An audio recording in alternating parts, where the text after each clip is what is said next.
যে বাড়ি থেকে একটা মেয়ের জন্ম হয়, জীবনের অর্ধেকটা সময় এই বাড়ির থেকে একটা মেয়ে কাটায়া যায়, আর এই বাড়িতে আইতে গেলেই টাইম নিয়ে আইতে লাগে। ভাবলে কেমন লাগে না? তো হেই এভরিওয়ান, আমি ত্রিপুরা থেকে তনুশ্রী। আমার নতুন আরেকটা ভিডিওতে সবাইরে ওয়েলকাম। জানো তো, আমি না প্রত্যেকটা দিন ঘুম থেকে উঠে এদিকে গিয়া বই। কারণ এটা আমার আজকের থেকে না, আমার বিয়ের আগেও আমি সবসময় ঘুম থেকে উঠেই জল খাইতে খাইতে আমি ওই জায়গাটাতে বইতাম। ওই জায়গাটার লোকে হয়তো আমার কিছু মেমোরিজ আছে, আমার খারাপ লাগা ভালো লাগে সব কিছু আমি ওই জায়গাটাতে বই সবসময় উপভোগ করতাম। আর এই দিক থেকে না বাইরের যে প্রাকৃতিক দৃশ্যটা খুবই সুন্দর লাগে। জানি না তোমরা ক্যামেরাতে কতদূর দেখতেছো না দেখতেছো, বাট সামনাসামনি না অনেকটাই সুন্দর।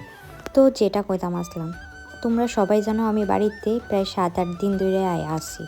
হয়তো আর বেশি দিন থাকতাম না, প্রায় আমার যাওয়ার দিন আই পড়ছে, তার লেগে মনে এরকম চলতেছে। এবার যখন ওই বাড়ি থেকে আইসলাম তখন অনেক দিন হাতে সময় নিয়ে আইসলাম। আওয়ার পর মনে হয়েছে যে না, আমি তো অনেক দিনে লেগে আইছি। যখন 7-8 দিন গেছে গা তখন রিয়েলাইজ হচ্ছে যে ওই দিন ডিজাইনি কেমনে গেছে গা। আর ওই দিনটি তো আর ফিরেও আইতো না। আর একটা দিন কমতেছে মানে আমাদের একটা দিনই যাইতেছে গা। যখন একটা দিন জায়গা তখন মনে হয় যে ওই দিনটা তো আর ফিরে আইতো না।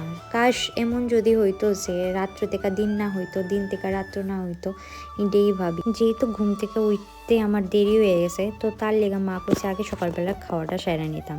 যদিও ক্লিপটি আজকের না, এটি গতকালকে ক্লিপ আসলো, কারণ আমি ডেলি ভিডিও ডেলি পোস্ট করতে পারি না।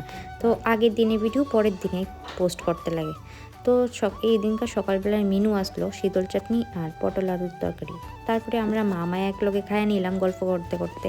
কারণ বাড়ি তাইলে আমি আর মা সবসময় লাস্টে খাই, আর বাকিরা সবাই আগে খায়ালা। তো তারপরে খাওয়া দাওয়া সারা স্নান করে লিছি তাড়াতাড়ি কইরা, কারণ যদি একবার আমি স্নান দেরিতে করি তাইলে আমার এমনও হয় বাড়ি তাইলে বিকালবেলাও হয় স্নান করতে। কারণ বাড়ি তাইলে না আলিস্যর পরিমাণটা একটু বেশি বেড়ে যায়। আশা করি এটা সবার ক্ষেত্রে একই রকম। একটু পরে বাইরে গিয়ে দেখি কি তা আকাশের অবস্থাটা একদম মেঘলা করে রাখছে, এই বৃষ্টি আইলো বইলা।